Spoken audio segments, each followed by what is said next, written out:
In today's unexpected twist of events, we're diving into the story of a military spouse's wild accusation of infidelity that turned the tables in ways no one saw coming. Strap in for a tale of cultural clashes, mistaken identity, and the ultimate irony that unfolded in a small Japanese town, all because someone couldn't mind their business. I've been living in Japan for a little over 2 years with my husband. He was born here, and we decided to move to his hometown. It's a small city, but there's enough to do without getting bored. I'd describe us as an AMWF couple, Asian man, white female for those who don't know. It's not so common in Western countries, and it can feel like we are some rare shiny Pokemon.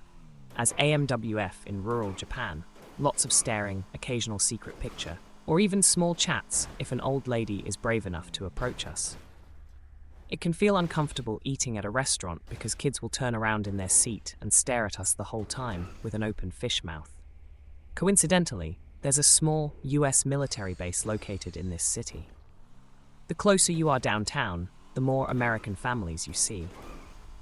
I'm constantly mistaken for being military by Americans and Japanese, which is understandable. Besides myself, I only know 5 other interracial marriages here. It's always locals who ask about my American husband when I'm out alone, which I respond in Japanese. Watashi no oto wa Nihonjin desu. Koko ni sunde imasu. My husband is Japanese and I live here, or something along those lines. Americans never ask about my marriage as they assume my spouse is American. When we are together in public, we do abnormal couples behavior, such as holding hands. No, couples rarely hold hands in public, let alone say, "I love you." We don't go downtown too often, since it's all pay to park, and it's a nightmare to find a place. It was a beautiful warm day for the first time in months, but we decided to battle for a spot and walk around the shops. The crowd was heavy, since the weather was great and winter was ending. The season for new American families to move here just finished, so I'm sure this was many people's first time to leisurely walk and shop outside. We find a parking spot and made our way to the outside shops. Of course, we are holding hands and casually talking and laughing. Wow.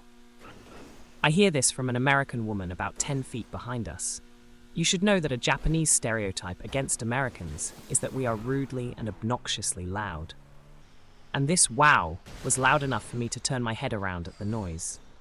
She was with 2 other moms who had 3 kids each. They were staring at me, but perhaps we just accidentally had eye contact at the right time. Seriously, another little homewrecker is doing this in public? Chill, woman. You're so loud, even I can hear you. We find a table nearby at the Starbucks outside. We are enjoying our drinks when the same group of women approached us with their strollers in tow. They definitely had some sort of purpose with something to say to us. Let's call her Onna, woman in Japanese. Onna. Excuse me, but you need to keep whatever you're doing in your messed up home. Doing that in public in front of families to see is disgusting and immoral. My kids don't need to see such a bad display of marriage. I'm so confused, as was my husband who can speak English. Who knew drinking coffee outside was a crime against humanity and marriage? I'm sorry? What did we do? Onna, you know exactly what you're doing. She points to my wedding ring. No, I don't. Good Lord. Does your husband know about this? Is he on a ship right now? That's so like a dependopotamus. Her friends laugh. In case you don't speak military, a dependopotamus is slang for a military wife who stays at home all day, doesn't clean, uses their spouse as an ATM, and looks like Jabba the Hutt. It dawns on me. She thinks I'm a military spouse and I'm cheating on my American husband. I started laughing because she's suggesting I'm cheating on my husband, with my husband. Me, this is my spouse. I'm actually not part of the military community and have a Japanese visa. Onna looks at my significant other up and down. The 2 women behind her apologize, but the Onna didn't believe it. No one would voluntarily want to live in this little town. Nice lie, but you're not representing the military community. You make all of us wives look like whores. Who is your husband, and what's his rank? Also, I need your dependent ID. My husband is a high rank, so he'll make sure your husband is aware of your infidelity. She pulls out her phone to probably type my response. I'm offended since this is actually a nice place to live and very open to foreigners. Me look, My husband's name is Ray, not his real name. I don't want to reveal personal info. And he's sitting right here. I'm not going to show you my military ID since I don't have one, and you're not the police. As proof, you can obviously see our wedding bands match, and here's a picture. I show her my phone screen, which is of us in traditional Japanese clothes on our wedding day. Her eyes became huge at the picture. Her two friends and their spawn have already started walking away. Honor, why are you in a relationship with him? You should be in a normal relationship and start having a family with American kids. She says some other statements which I'd consider racist against the Asian race. It's so ironic because we are in Japan and she's fussing about me being married to a Japanese man. My husband has been quiet throughout the whole exchange and says to me we should go. I agree and stood up. Me, stop.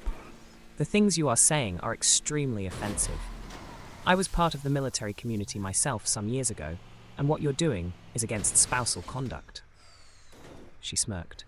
Go ahead and tell people what I did then. My high-ranking husband is an E7, and everything will be swept under the rug no matter what happens. You can't touch me. So that's what I did. Note, this is a small military community. Someone does something minor, and it's talked about between wives like chickens. Later that day, I run into my friend who works on the base, and she's well known in the community for being one of the main event coordinators. I don't miss this chance to comply with Honor's demand and explain to my friend about the exchange and how it made my husband extremely uncomfortable with her remarks. She asked me if this person looked like so-and-so, which I said yes. My friend rolls her eyes. Friend. She just arrived a couple months ago and is already causing problems with rumors and drama. Looks like we have a racist too. I'll make sure what she said is passed on. It's been half a year later, and I didn't hear anything about Honor again, since I distanced myself from making military friends here. I've only been in my new city for a little over 2 years and experienced more drama from military families than I have my whole high school career. That is, until now. Last week, I ran into my friend who's getting ready to leave back to the United States. We had a little discussion about her moving and my family planning, and dropped a bombshell.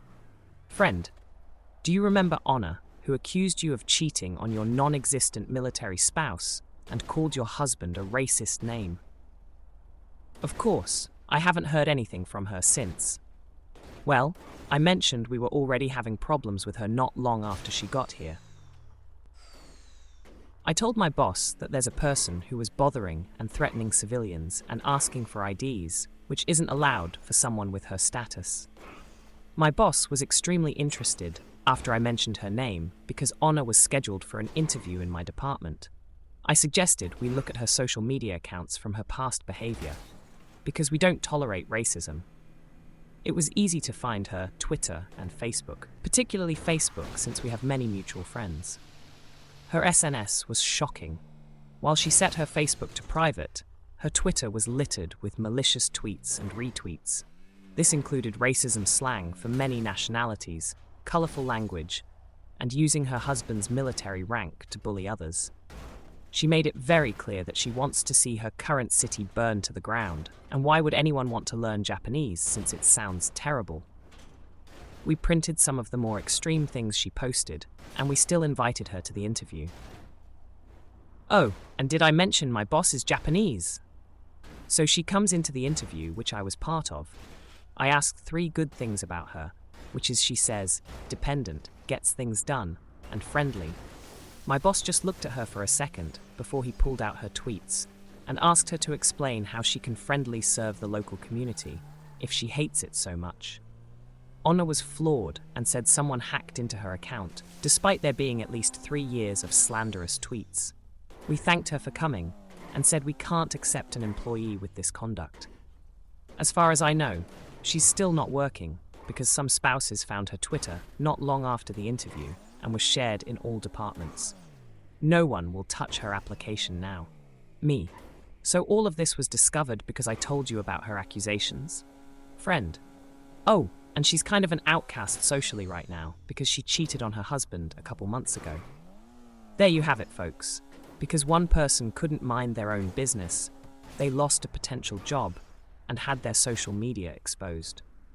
Super ironic, since she became the dependopotamus and adulterer, the same thing she was accusing Emmy of. If you enjoyed today's wild tale of mistaken identity and poetic justice, make sure to hit that like button and subscribe for more incredible stories. Thanks for watching, and remember, never judge a book by its cover, or a marriage by its location.